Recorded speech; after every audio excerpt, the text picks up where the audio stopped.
Look at that, it worked. Technology sometimes is our friend. Everything sounding all right your end? Yeah, I can hear you good. Are you able to hear me? Yep, fine, Good, good, fine. good, good. Yeah. Yeah, because when it's on my phone like this, I don't have a speaker hooked up. Yeah, So yeah, I know. Yeah, exactly. It's a bit I difficult to do everything. apologize for the plant growing out of my head, but I'm in my mother's house to escape from all of the animals. And I just realized when it came on that I've got like a delightful headpiece. It matches the stripes though. It So, does, yeah. I was gonna say it's pretty good, and why not have a decorative hat? exactly, exactly. It is. Are you drowning in snow over there at the moment? Yeah, it's the worst snow we've had in years. Our top neighbour at the back said he's lived here 58 years and he's never seen this much snow in March. Oh my So God. it's just yeah. It's Little cold. March present. Yeah. Yeah, yeah. So, but It yes, is. we're getting there Yeah. slowly. Yeah. It is. And do you have a new book in the works at the moment? Is that I do. And it is about short-row colourwork, which is what we're here to talk about today. So yeah, I mean, you've been doing some work with the short-row colourwork, haven't you? You've got some new patterns and new projects to say you're wearing that there. So do you want to tell us a little bit how you found kind of, Yeah. I don't know, working with the motifs and doing the shaping and working with the maps? Yeah, yeah, for sure. I mean, the cardigan actually came about from the retreat that I did with you Mm, in September because of the yeah. fact that I was teaching how to combine short row color work with garment shaping. And Mhm. as I was actually teaching the class and going through the motifs, in particular the broad, this one here, the grandstand one. Yeah, I had yeah, grandstand there, and I mean, you can see where yeah. this is coming from. And I'm like, said if this was in a yoke and I just folded down the solid color, I'm like, that's pretty much what you'd have. And I'm like, oh, I should do that. So basically, the class actually led to this yoke because Oh, I kind of fantastic. put. But sometimes when there's a swatch in front of you, and you're talking through ideas with students, as well, you Yeah. could do this and you could do this, and you're like, well, why don't I try that? Yeah, So. exactly. Uh, And that's one of the things that I've found that when I'm talking about people with like the idea of balancing within short rows, the short row mhm. color work, making sure that the balance is all done, is that once you've got that balancing right, then you can see where you can take parts out because obviously the short Yeah, rows are both acting as the shaping and the color work. yeah, yeah, So yeah, yeah, yeah, yeah. Because totally I into use that line from you. I think you might have it in the book. Is that once you know the rules, you can break them. that. Um, Well, that's what I so used to say to my students when I was an art teacher. If you want to break yeah, the rules, learn what they are yeah, first. yeah, exactly. What are they trying to do when you put them in like this? Why are they in there? And then so when I'm talking with garments, I'm like, the short rows are doing two jobs. They're Yeah. doing the motifs, and if you're doing the front like this, you need them to balance because you want each number of rows being worked at the same time. With this, Mhm. it's doing two jobs, is creating the shape of the yoke similar to your hats, except Yeah. just bigger neck, but the Yeah. same idea. So when you've got stripes, it's really visceral because it's like it's Mm. really Yeah. obvious what you're Yeah. doing. They're in your face. Yeah. Yeah. Yeah. I like that graphic element in short row color work as well. I like that it can be something nice and stark and architectural and not just all the organic forms. I Yeah, like it. yeah. Yeah. Because I mean that would be a kind of an aesthetic that really appeals to me, something very, Mm. very graphic. But Yeah. I don't work with it all that often, particularly because I do so many cables and so many really Celtic-y style things Mm. that actually getting the opportunity to do something very really graphic Yeah. and yeah, more in your face is kind of fun for a bit of variety. Yeah. Yeah.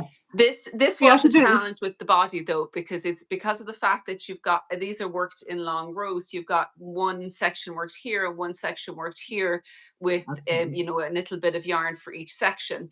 So what that would mean is that if you weren't paying attention, it was very easy to forget one of your infill short rows because it was at the end of a really long row all the way across the body. So that Yeah. was probably the biggest challenge in terms of introducing them in the body just for one section and not all Mm. over. It Yeah. required more attention than you would think for what looks on the surface something pretty straightforward, just a few stripes, you know. Yeah, it can be like that sometimes. I mean, I'm sure that the yoke looks more detailed, so people think, oh, that's the more challenging part, but it's sometimes the simpler things are actually the more challenging things to explain and make sure that the people get it right. And this, even because With your then of nice course you're detail on doing the the cuff. same thing and you're doing it back and forth. And garter stitch, what could be so as simple as garter stitch, but garter stitch with short rows and in the round going between knit and purl, it requires attention again. Like it's not difficult, but you have to pay attention, I find, you know. Yeah, definitely. We've got comments coming in. Hello, everybody. We're just chatting away and then having a look at say hi. We've got people love the book, easy to follow up. Brilliant. That's good to hear. Thank you. And hello, we've got people from all over the place here today. Ireland, which is good. Woohoo! Yeah. France, got some more from in Europe, and we've got lots from the US. Brilliant. Hello, thank you for joining us. As always, we are talking short rows. You've got another piece as well, haven't you, that has a completely different type of shaping.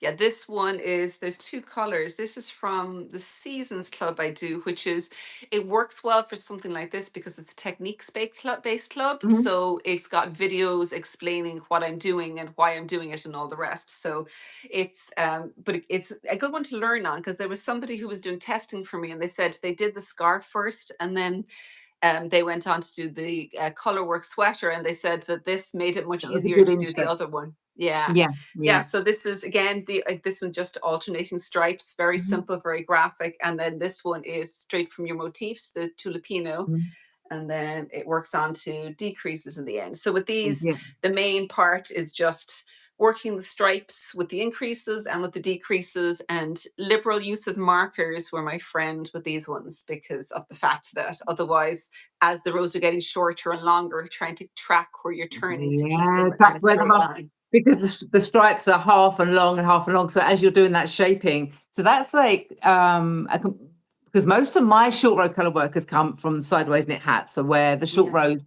are dual purpose. But I find it really interesting where it's almost like everything's been turned upside down, is that now the increases and decreases are actually doing the kind of like the smaller job of actually shaping to enhance the short rows. Where within a hat when you're doing it side to side. What I'm thinking though, with your scarf, the way that you've got the shaping, because the short rows are the dominant thing, and you've got the increases and decreases, whereas in vertical knitting, it's normally the increase and decrease of the dominant shaping method, and short rows are kind of just like incidental pieces to come in and fit various parts of the body. And I like the way that it's been turned that way round. It's kind of turning sideways. And it was actually really nice in the book, because you know because you've got all the motifs at the start and then the patterns at the end. When I was coming at it from a designing point of view, seeing how different designers had approached it, and it kind of is often a starting point. It's like, oh, I never thought about using them that way. And so really, it's like seeing, okay, this is what these are. I'm like, that's okay, fine. I get that. I can do a swatch. I know how to put it in. But then incorporating it within something else is a whole different kettle of fish. Really, it's and in the round really did take me a while to wrap my head around. Yes, that one's proved especially with the repeatable motifs, as kind of like that's the one that's kind of still made for a few brains. It does do that. It's easier flat. Yes, I think so. I think you really probably need to have a very good grasp of it, knitting it back and forth in rows, and then when you incorporate it in the round, you've got more of a picture of what you're trying to do with it, I suspect. But it is the garter stitch as well, because you know you end up inadvertently putting in extra rows of knits or extra rows of pearls, and like not even realizing what you're doing till afterwards. You know.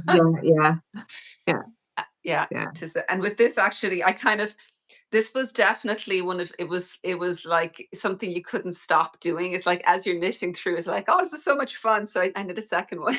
I think they're great, aren't they? That kind of, you get into it, and I love seeing the way, because obviously what it essentially is fabric manipulation, right? And that's what I like seeing it on the needles, is this like wonky looking thing, especially when Yeah. I'm doing my hats, because it's like you're making it just like, this doesn't look like a hat to anybody that's not done it before. And Yeah. Yeah. that's very, very satisfying working those elements, different elements coming together, and it's just like, yeah. Yeah. Yeah. Do you design all of your hats on your needles, or now that you're doing more of the short row motifs, are they done more in chart form and then moved into onto the needles? The sideways ones have always been planned in chart Yeah. beforehand. Ever Yeah. since I started working sideways hats, they always have belonged before short-row colourwork. Yeah, I do all my Yeah. sideways ones that way. I mean, basic guard stitch beanies and stuff are easy enough, but I mean, everything Mhm. else is just kind of like, yeah, I plan it all out. So I Yeah. chart the panel and then see how it goes, so I know.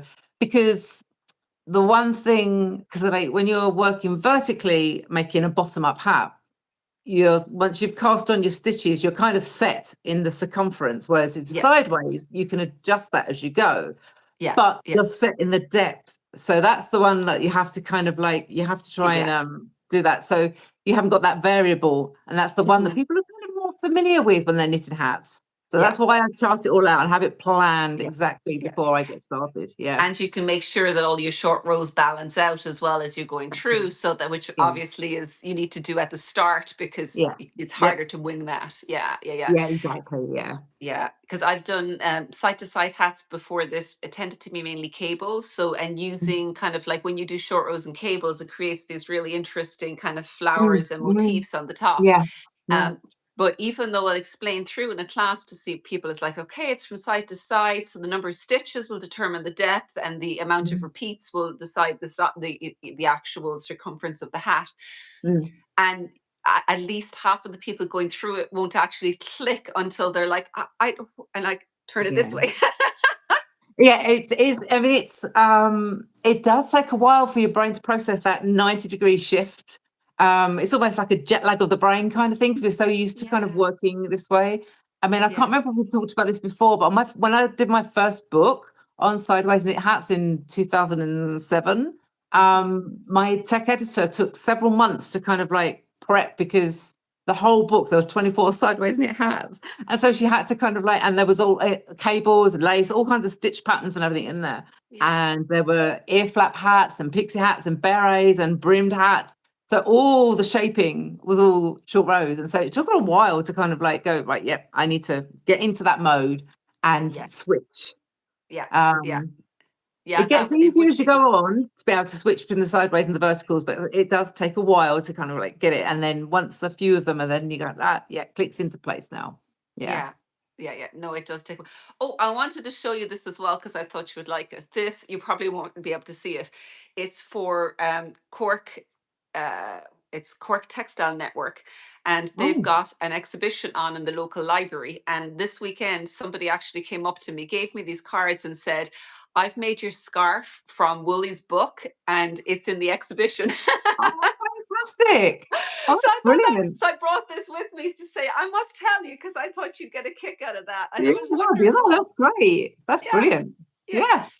And she hadn't done German short rows before, so she enlisted her sister to kind of to work her through it. And by the time she Brilliant. finished, it was good enough to put in an exhibition, which is Yeah, just fantastic. very. That's really good. Yeah, I know, right? Well, good I to mean, know. I was actually, when I talk to people as well in terms of designing, and someone's like, "Oh, I modified this or I changed this," and I say, "I hope you don't mind." And I'm like, "No, no."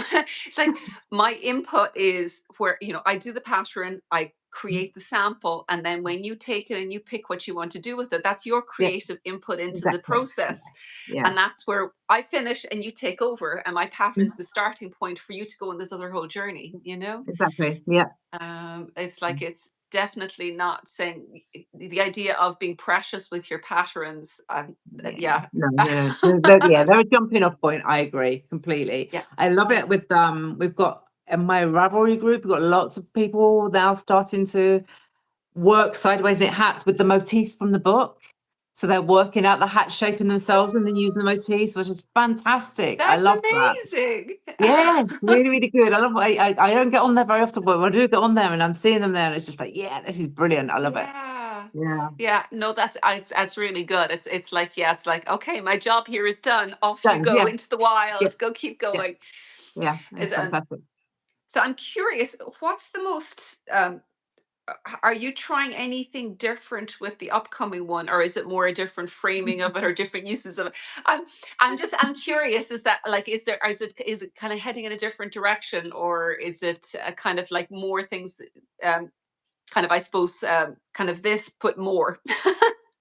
Well, with and it's my fault entirely because I proposed this idea. And we are actually normally when you do a book like this, you would do a follow-on book, right? We're not doing that. We're doing the prequel. We're doing the one before. I Makes total sense. That's all of the best series work that way, you know. So it's short-row colourwork for beginners. So basically, I mean, all the information is in that book, but there's a Yeah, lot of information in that book, and there's a yeah, yeah, lot yeah, to process. yeah, And it's like working with mainstream publishing. You've got a limited page count. You can't yeah, separate everything out into more accessible chapters for everybody to understand the yeah, information. yeah, yeah, So with this one, we're sticking with the stackable, so everything's worked flat. yeah, yeah, yeah. But we're getting creative with joining in the round, so we're using various techniques.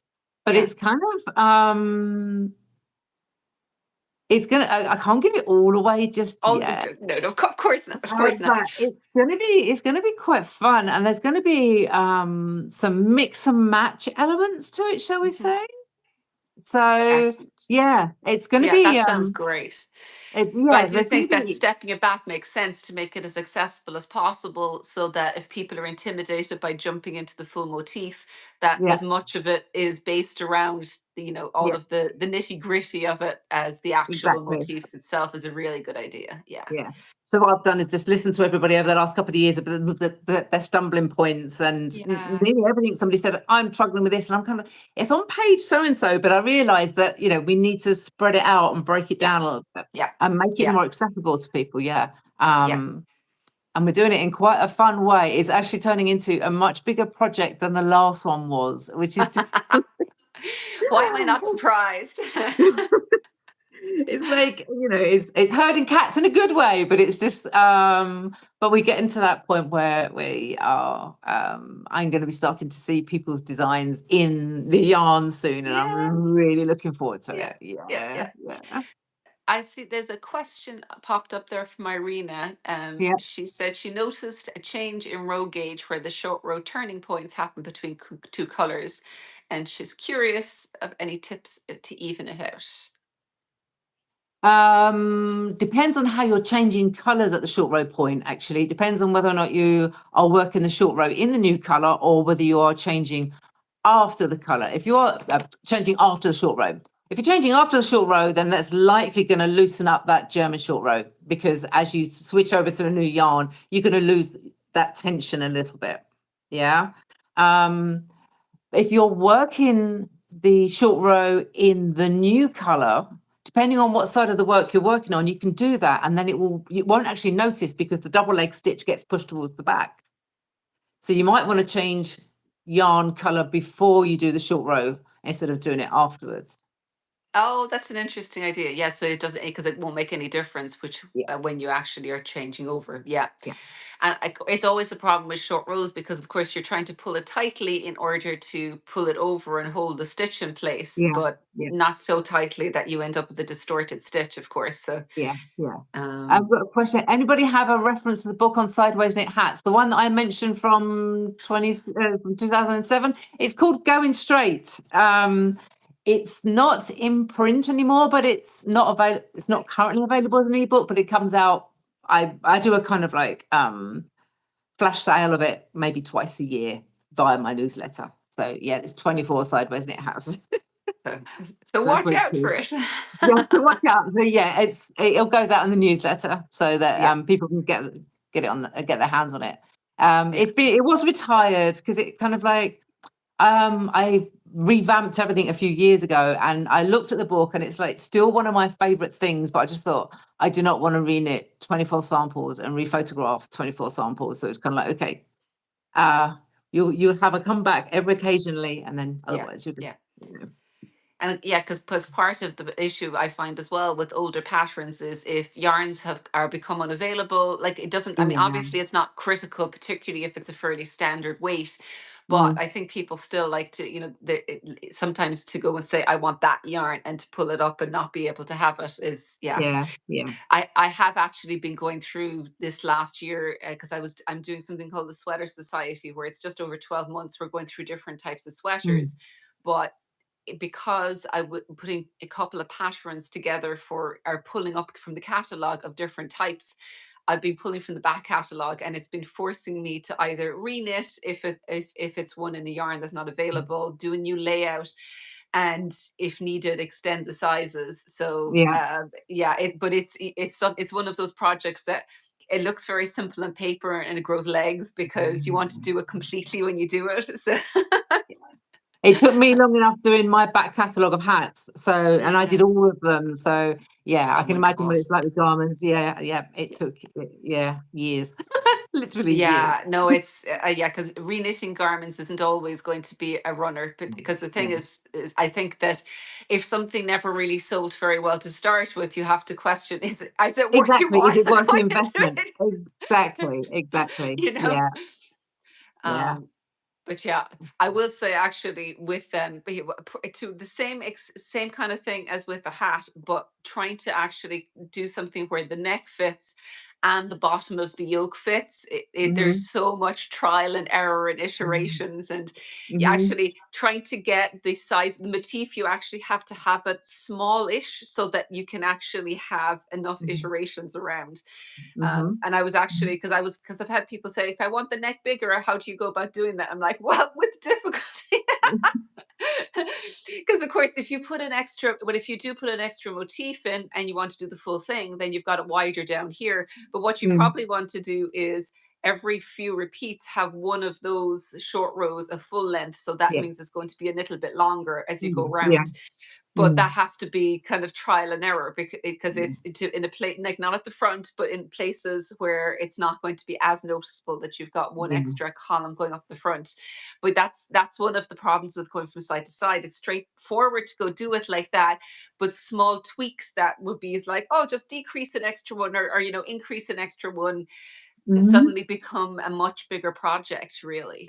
Exactly. I had the same thing with hats, especially like slouch hats or any beanies, because like people like to kind of like work on a smaller needle size for the brim and then go into a larger needle size for the body to tighten up the ribbing. And it's kind of like, well, you can't do that with sideways. You can't Yeah, work that edge section. So it's kind of like, yeah, well, okay, you need to put an occasional short row in there, then that's the equivalent of doing that. yeah, Or if you yeah, want to put a few increases into the body, then you again have another short row at the brim, but it's coming from the body rather than from the brim edge yeah, side.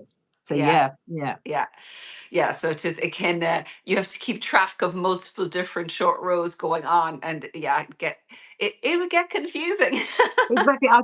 I've got one that's in the first book. Going straight this, excuse me. It's also been reknitted in my GS Remastered collection, and it is one big summer hat, and it comes out, and there's short rows all over. And I've got Yeah. another beret that's comes into a narrow brim and then goes out again. So the amount of short rows you've got on going on in different places, shaping the crown into the body, plain brim, back out again for another wider Oh brim. my God. Going on everywhere. To, They look fantastic, but yeah, there's a lot of, yeah, and it's you just have to kind you of have to like, track it. Yeah, yeah. and it's because I've done it like, not exactly. My finger's actually bleeding, so I'm trying to keep it off. I've something opened up, short rows for the back and neck shaping while also Mm, sloping the shoulders. So you've got to kind of, mm, one's going at one rate and the other's going at the other rate, and then you go over. And mm, so because it's a very, if you're coming top down and it's the start of the shoulder, it's people are going, it's like, what are you doing? And I'm like, it does make sense, I swear. It's easier than yeah, having to, cast on stitches and increase. Just do a few short rows. yeah, yeah. It is, yeah, because there's a lot, because I mean there's some very interesting shoulder constructions these days that, have you, I don't know if you've know, because you're probably not into sweaters quite as much from the design point of view. European shoulder is everywhere now. I know it's gone through Yes, I have various different noticed. Yeah. names where it's coming back over, and it's one of those where it's much easier to do with short rows because you can just create the back slope and put it Hmm. on, but the increases create a nice little line and a visual effect, but it's a Yeah. bit Yeah. faffy having to do all the increases. And Yeah. that's always kind of a trade-off between increases and decreases, and Yeah. having, you know, and having the short rows, which are easier Yeah. to work, Yes. but more invisible, you know.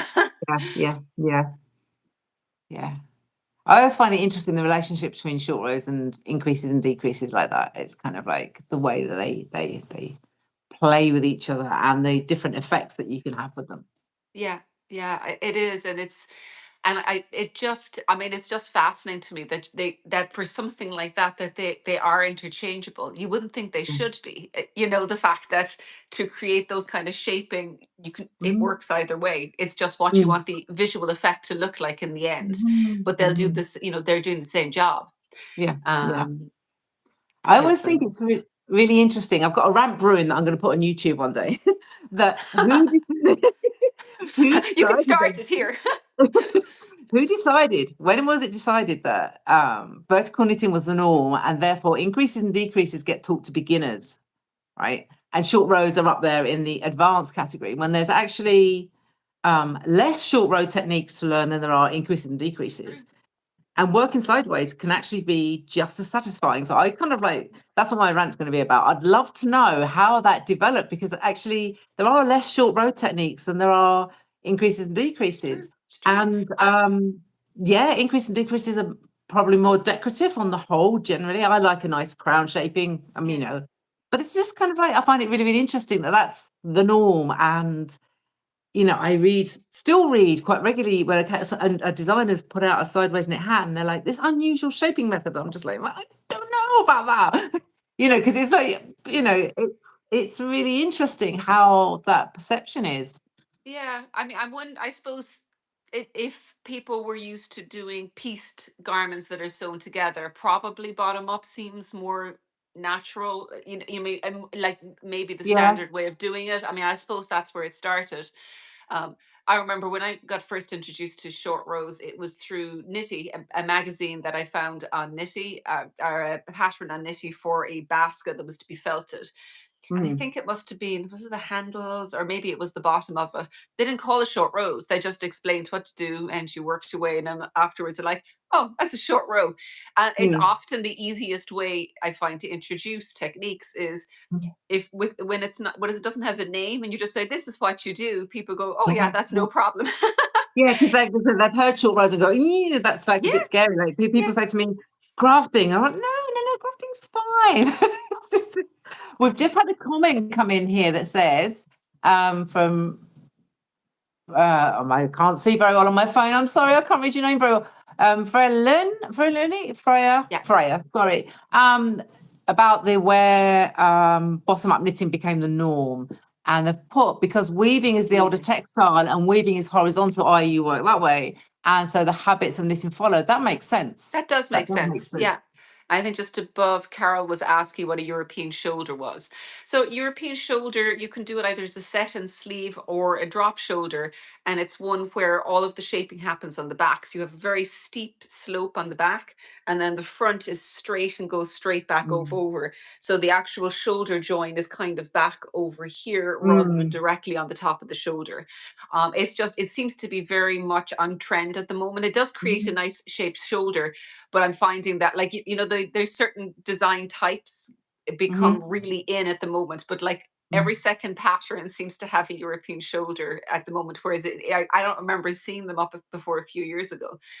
No, they Um, are definitely probably. I actually, when I bought garments that have them, I actually not entirely sure that that's something that actually works for my shoulders. I think it's, oh, yeah, it's. I mean, I love a raglan though, so you yeah, know, it's yeah. just. I'm a fan of raglans as well. They kind of Yeah, they sit very well. I find just yeah. and I suspect, and often it's the way your shoulders are shaped, because my shoulders are very far out, so the raglans sit Mm. quite well on it. Yes, yeah. I don't have too many problems with drop shoulders, but I would prefer a raglan if given a Mm. choice between the two. Um, Yeah. Irina was saying, "Thank you, love the book. It's fantastic. I've been using it to learn this technique. Is there a way to learn the Oreo colorway names for the various stitches in the stitch rotation section?" Oh, no, I actually don't think I've actually got a list of which colorways for the stitch dictionary section. That could be something. I'll add that to my to-do list and see if I can find the you shade names for each one, because there's 50 motifs in there, so it's going to take me a little while. I might be able to That's a find lot. them. Or you could just, drop a pin into the Malbrigo website to find. I was going to say, actually, yeah, Malabrigo Arroyo website is actually a good place to go, because the yarn shades are pretty accurate on screen, but I think some of the colours might have been dropped that I used for the first book, because when I was ordering the yarn for the second book, I was looking for certain things. I was a bit like, that's not there anymore. So That's always I'll try, frustrating when but I can't promise. yeah, well, there's a particular color that you've fallen in love with. It's kind of hard. Yes. Tis Yeah. Interestingly, there's one thing, I've done side to side constructions like this before. Like years ago, the first one I did was a cardigan called Ravi, and it was just done like that, and then the rest was garter stitch from the top down. And I remember at the time going, it's like, oh God, I wish it was easier to create a little bit of neck shaping where the neck was down a bit relative to the back. This time round, I'm like, am I stupid? You can just put the short rows under the yoke. I know it's so like, it just, for whatever reason, when I was doing it, it just didn't click with me that, of course, Yeah. the short rows don't have to be up here. They can be Yeah. down further once it's before the sleeves separate. I think that actually looks nicer as well. I actually find that, when you've got a decorative yoke, when the short rows are at the top, it kind of like, You have that chunk of that's color. quite a bit. I know. I mean, for me, I actually have to have quite a bit of difference between the back and the front. I end up nearly always, when I make garments for myself, ripping out and reshaping the front, because it just doesn't go low enough to sit.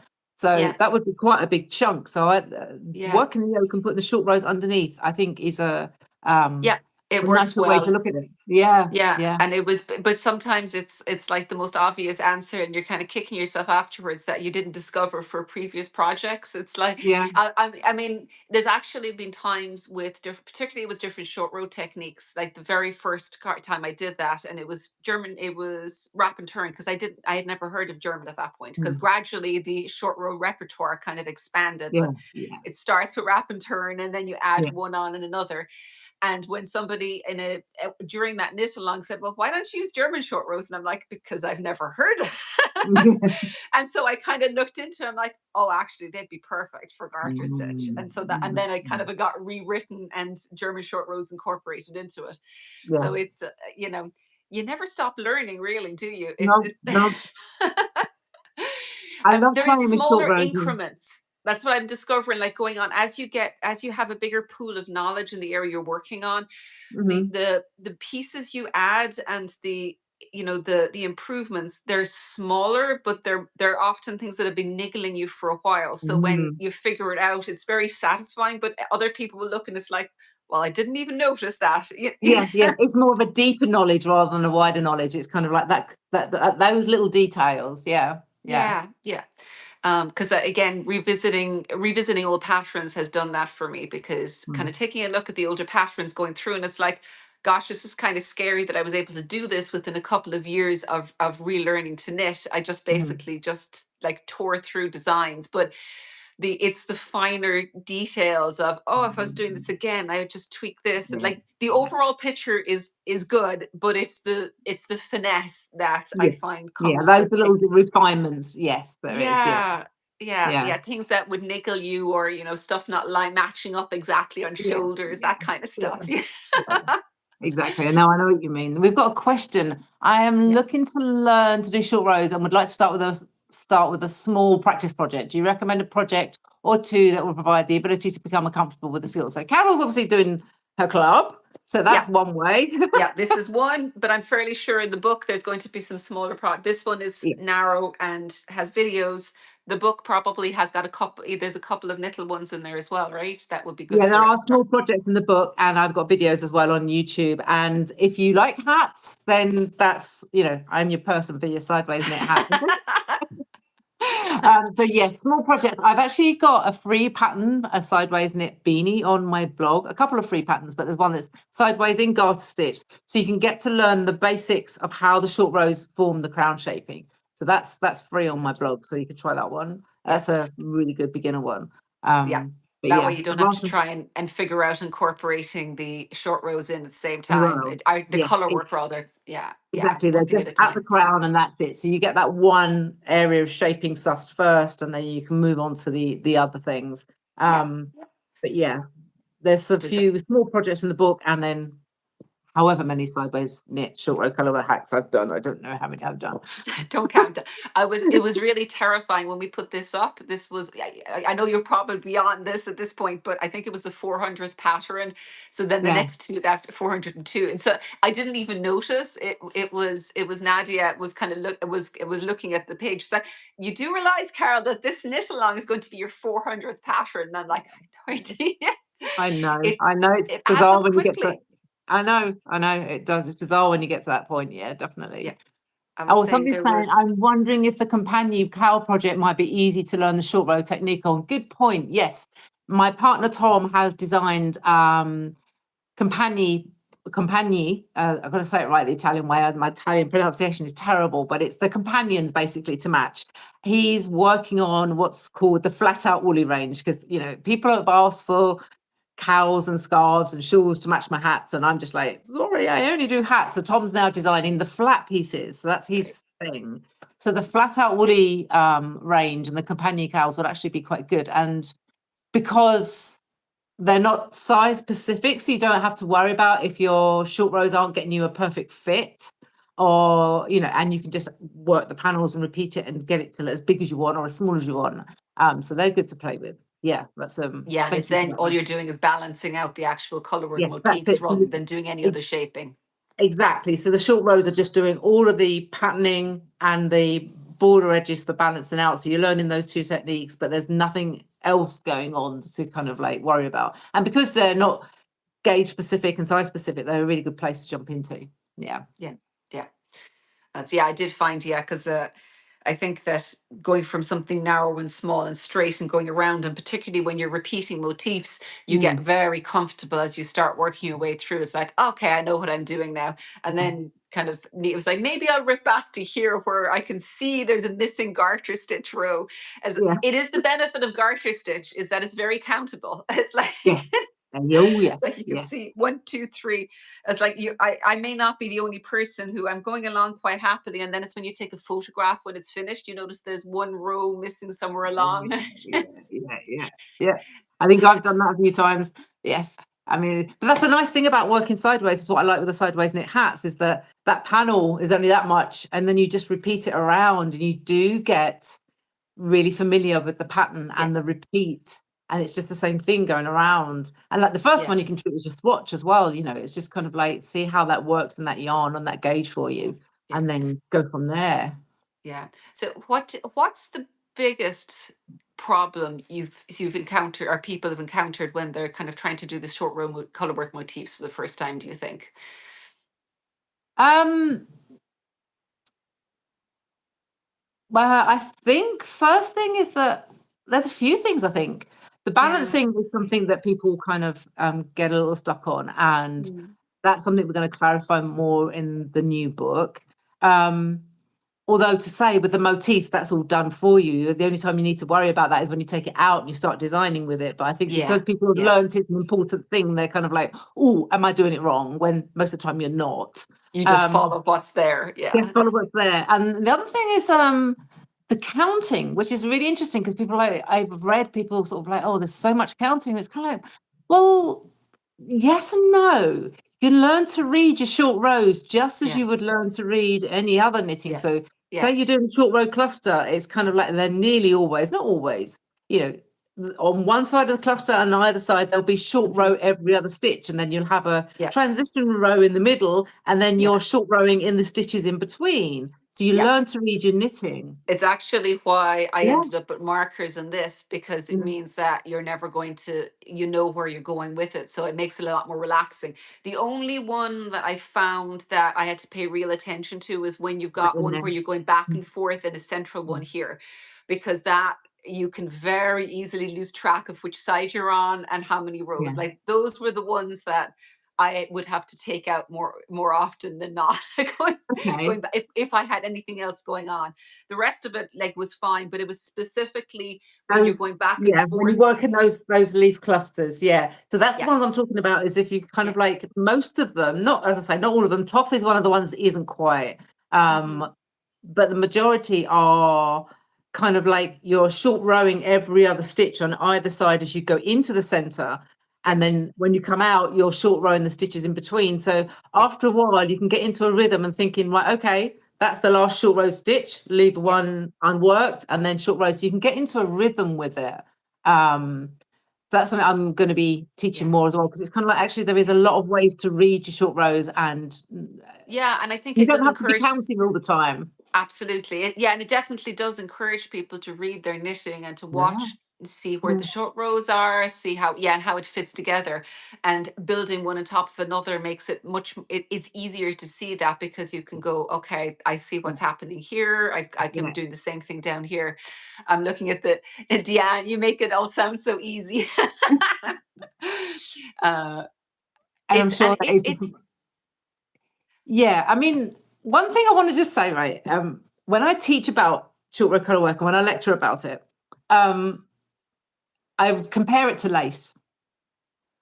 Okay, because lace is made up of increases and decreases, right? It's just made up of shaping methods, and where you put the increases and decreases is what determines the pattern. Okay, so we're used to the concept of balancing fabric already, because all intentional shaping aside, every row around will end and start with the same number of stitches.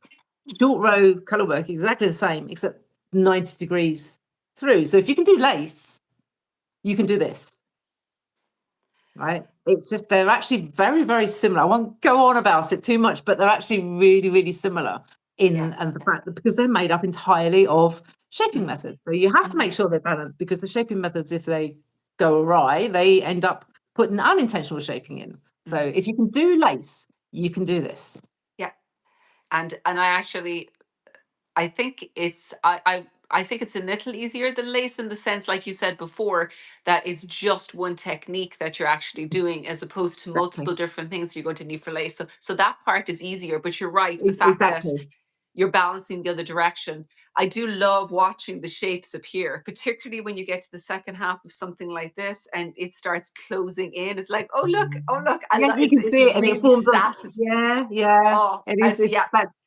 It's still really, really satisfying to me to do it. So it kind of like it's lovely the way the fabric just forms on the needle. But that's a really good point, actually, what you're saying with lace. You can be using any combination of increases and decreases method depending on what the pattern's doing. But here it's just short rows. On the right and wrong side. So lace is not always, but it's often just single-sided with a plain row. But you're doing short rows on both sides, but you've actually only got that one technique that you need to worry about. No, I think it's great. I actually I think that kind of garter stitch and big plushy fabric, it's such a wearable it creates such a wearable fabric that feels good and is very tactile. Particularly, like, I don't use a huge amount of superwash, but it's one of these things where garter stitch and superwash creates these lovely plump stitches that really show it off. And I think they're quite forgiving as well for the German short rows, that it allows you to manipulate them quite well. It's very satisfying. It is. But I have to give you a very big thank you for doing this book, because it's just it's just wonderful that this exists in the world. And that we get to play with it, and that you encourage us designers to play with it as well, is really nice, I want more designers to work with it. So yes, definitely. But I mean, that's also part of the angle of the book I'm working on, the prequel. Because it breaks it down a little bit more, in case anybody's thinking about, I want to design with it, but still thinks they're kind of like, because the short rows are doing dual purpose, they're doing two jobs. So that's also something we're incorporating into the first book, kind of. I can't give it all away yet. I really want to talk about it, but it's kind of I'm sorry. I opened the tin of worms, and it's gonna be fun. Yes. And please share the book title and link so can support. Have you got if you go? And I'm sure you can. Woody can pop up the link in the comments. It probably is up there. Is it not in the? I'll put it in the description. Put it in the description. But that's it. It's short row colourwork knitting. So it's got a very distinctive colour. And there's Carol's scarf on the front there. There's Paola's shawl and Carrie's scarf. So So that's it. And if anyone is from Cork, Ireland, they can come and see that particular scarf in the library in Bishopstown. So, you know, you never know, someone might be listening. Yeah. I don't even know how long we've been chatting for. I've got no idea, no I concept think of I'm time. looking, I've got a time up in the top. I think it's about 3/4 of an hour. Oh wow, that's not Yeah. bad. I know, I know. It's as for both of us, between short rows and designing, we've got a lot to talk about. Yeah, so I'm going to question to show the spine. So I don't know if this is showing it backwards. It is for me. It's backwards. So it's by Sixth and Spring Books, which is the book side of Vogue Knitting. So Oh, that's funny. Someone is looking for it, so they want to know what the spine looks like on their shelf. well, it's blue and yellow to kind of like match the cover. That's been set by I will Paola's Palette. say that I was trying to find it on my shelf before I came out, and for whatever reason, it blended in. There was something about the blue that didn't jump out at me, and it took me a while to actually spot it. Like Okay, well, maybe, I'll keep that in mind. That's something I'll put forward. We want something a bit more kind of that stands out on the shelf. yeah, I'm not sure. I'm not sure. Maybe it's the blue. I don't ask me. All I know is that it took us a few minutes to find it on the shelf. But there is too many books on the shelf, so that doesn't help very much. Yeah, I know that feeling. It's just kind of like, Yeah, yeah. They keep growing. They're expanding by themselves. Will this be available for people to see the beginning for those that got here late? Right, yes. So the way that it works with the lives is that because this one's been hosted on my channel, you'll pop over to Woolly Wormhead's YouTube channel, and then you'll click on the live tab, and this will be there for you to be able to watch from the beginning, and all the chat is all there as well. Okay. Yeah. So we've got the description that goes in. I will pop a link to the book as well. If it's not already in there, I'll add it. But yes, anybody that's come in late, you're going to get all of that discussion, so you can watch it again. It's there anytime you want to read. It stays permanently on the channel. So if anyone has any more questions about any of this, pop it up before we're finished, or forever hold your peace, or or put it in the comments afterwards. You enjoyed the discussion. You put in the book in your must have knit right now. Yeah, Yes, that's a good idea. It's a very fun technique, I will say. it is. It And is. Yeah, definitely easier to work than stranded color work. Although it does, you have to keep thinking a little bit. I find that it has to be kind of a thinky knitting time. The way you've got two different ones that I Mhm. find for a lot of them, you need to focus on it, because you'll miss a short row if you're not focusing Yeah, on it. yeah, But once you've got a little bit of focus time, it works great. yeah. Um, And as you say, it's easier than stranded because you're only using one yarn and you're yeah, not carrying the second yarn over. All yeah, right, you're just yeah. kind of like it's like mosaic in that way. It's kind of like you're just using one yarn to create the pattern, and the other one catches up and plays later. Yeah. Yeah, exactly. So which is always easier, because you can see what's happening, and you make your shapes, and Yeah. it's And you don't have to worry about tension either, because the whole concept of balancing up the fabric maintains the integrity of garter stitch.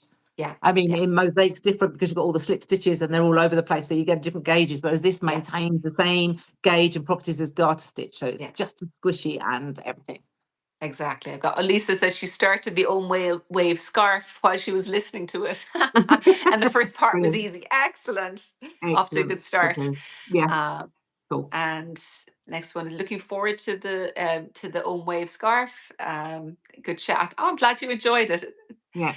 It's always a treat. And this time technology was our friend, because when we tried this Yes. the last time, our internet connection died and no one could hear us. Yeah. Yes. It was a bit tricky last time. I do remember. Yeah, yeah. And I think we lost half of the chat, but it's been behaving itself the whole way through this time, It has. thankfully. It has. Yes, Yeah. definitely.